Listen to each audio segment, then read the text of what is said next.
ጤና ይስጥልኝ።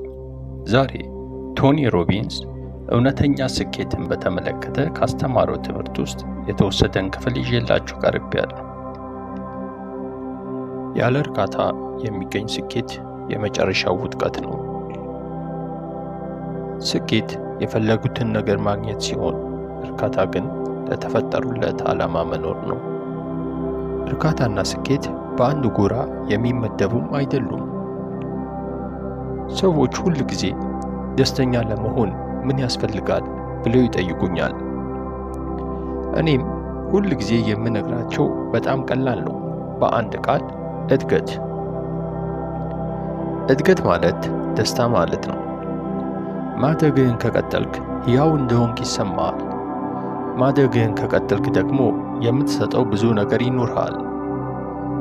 ብዙ የኦስካር ሽልማቶች ቢሰጡ ወይም ብዙ ብር በባንክ ውስጥ ቢኖር እርሱ ምንም ግድ የለውም።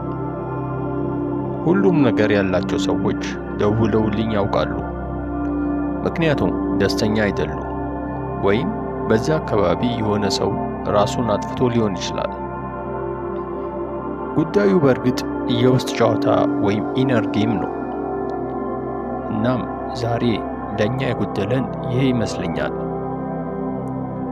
ሁሉም ሰው ትኩረት የሚያደርገው በውጫዊ ዓለም ላይ ነው። በውጫዊ ዓለም ውስጥ ደግሞ በፍጹም ልትቆጣጠራቸው የማትችላቸው ብዙ ነገሮች አሉ። በእነዚህ ነገሮች ላይ ተጽዕኖ ማሳደር ትችላለህ እንጂ ፈጽሞ ልትቆጣጠራቸው አትችልም። አንተ 100% ልትቆጣጠር የምትችለው አካልህን፣ ስሜትህን እና አእምሮህን ብቻ ነው። አዎ፣ ሙሉ ለሙሉ መቆጣጠር የምትችለው በእነዚህ ነገሮች ማድረግ የምትችለውን ብቻ ነው። እናም ጨዋታው ያለው እሱ ጋር ነው። የውስጥ ጨዋታውን ስታሸንፍ የውጭውን ጨዋታ ታሸንፋለህ። ብዙ ሰዎች ሕይወታቸውን የውጭውን ጨዋታ ለማሸነፍ ሲጥሩ ያሸንፋሉ፣ ግን መጨረሻ ላይ በስቃይ ውስጥ ይወድቃሉ።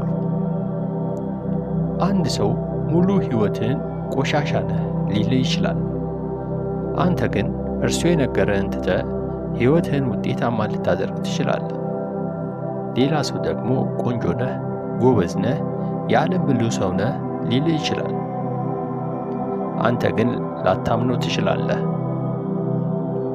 ምክንያቱም በራስ መተማመን ወይም ሰልፍ ስቲም የሚመጣው ሰዎች ስለ አንተ ከሚናገሩት ነገር አይደለም። በራስ መተማመን የሚገኘው በራስህ ውስጥ ነው። ለራስህ ያለ ክብር የሚወጣው በጣም ከባድ የሆኑ ነገሮችን በማድረግ ብቻ ነው። ያኔ አእምሮ እኔ ይሄ ነኝ ይላል። በእርግጥ ለምን እንደተፈጠርክ ማወቅ አለብህ። መጀመሪያ ላይ ማንም አያውቅም። ስለዚህ ካለህበት ትጀምራለህ። ከፊትህ ያለውን ታደርጋለህ፣ የሚቀጥለውን ታደርጋለህ። እናም እውነተኛ ፍላጎትህን ወይም ፓሽንን ማግኘት እስክትጀምር ድረስ ማደግህን ትቀጥላለህ። ፍላጎት ወይም ፓሽን የብልህነት መጀመሪያ ይመስለኛል። በቂ ፍላጎት ካለ ሌላ ማንም የማያገኘውን መልስ ታገኛለህ።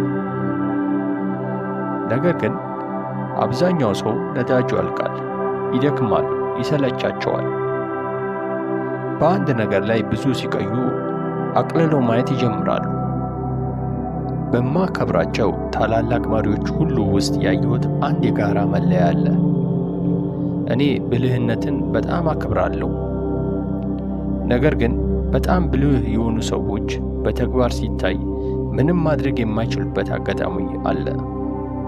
በሕይወት ዘመናቸው ስኬታማ በሆኑ ሰዎች ላይ የማየው አንድ የጋራ መለያ ያልበረደ ረሃብ ነው። ረሃብ ቁጥር አንድ ወሳኝ ነገር ነው። በደንብ እንድትጎብዝ የሚያደርግህ ነገር ስርዓትን የማወቅ ችሎታ ወይም ፓተርን ሪኮግኒሽን ነው። ስርዓትን ማየት ብቻ ሳይሆን መጠቀም ወይም ፓተርን ዩቲላይዜሽን መቻል አለብህ። ከዚያም ከቆይታ በኋላ ስርዓትን የመፍጠሩ ወይም ፓተርን ክሪኤሽን ደረጃ ላይ ትደርሳለህ። ፒያኖ መጫወት ስትማር አብዛኛው ሰው የሌሎችን ሙዚቃ ነው የሚጫወተው። ነገር ግን ብዙ ከተማርክ በኋላ የራስህን የመፍጠር ችሎታ ይኖርሃል። ማንኛውም ሰው አንድ ነገር ለእሱ አስፈላጊ ከሆነ ማንኛውንም ነገር መማር ይችላል። የኔ ግፊት ለራሴ ብቻ አይደለም፣ ያ በቂ አይሆንም ነበር። ለራስህ ፍላጎት ብቻ መኖር ቀላል ነው።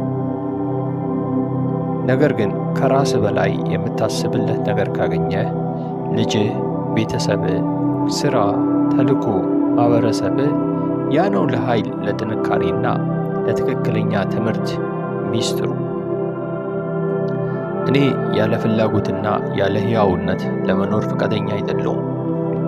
የምንማረው የምናድገውና የምንሰጠው ብዙ ነገር አለ። እኔ ለማደግና ለመስጠት የተፈጠርኩ ነኝ። ማንኛውም ሰው ለማደግና ለመስጠት ከተዘጋጀ በእርግጥ የሚረካበት ሕይወት ይኖረዋል። ምንም አይነት የሥራ ዘርፍ ቢመርጥ ሕያው ይሆናል። አንድ ችግር ደጋግሞ ሲመጣ ችግሩ ዘላቂ ነው ብለህ ማሰብ ትጀምራለህ። ነገር ግን ምንም ችግር ዘላቂ አይደለም።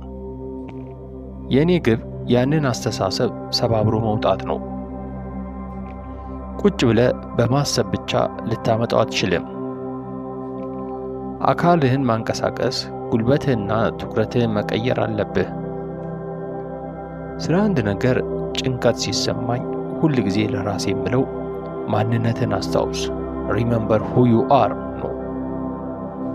በጣም አስፈላጊው ነገር ማንነት ወይም አይዴንቲቲ ነው። ካለህበት ጀምር፣ ከፊት ያለውን አድርግ፣ ከዚያም እውነተኛ ፍላጎትን እስክታገኝ ድረስ ማደግህን ቀጥል። በመጨረሻ ልልህ የምፈልገው አንድ ነገር ነው። ሰዎች ሁል ጊዜ ደስተኛ ለመሆን ምን ያስፈልጋል ብለው ይጠይቁኛል። እኔም ሁል ጊዜ የምነግራቸው በጣም ቀላል ነው፣ በአንድ ቃል እድገት። ስለዚህ አንተም ዛሬ ደስተኛ የመሆን ጥያቄ ካለህ መልሱ ቀላል ነው። በሕይወት ውስጥ እድገት ይኖርህ፣ በምታደርገው ነገር ውስጥ እድገት ይኖርህ። ከዛ ደስታ ያንተ ይሆናል።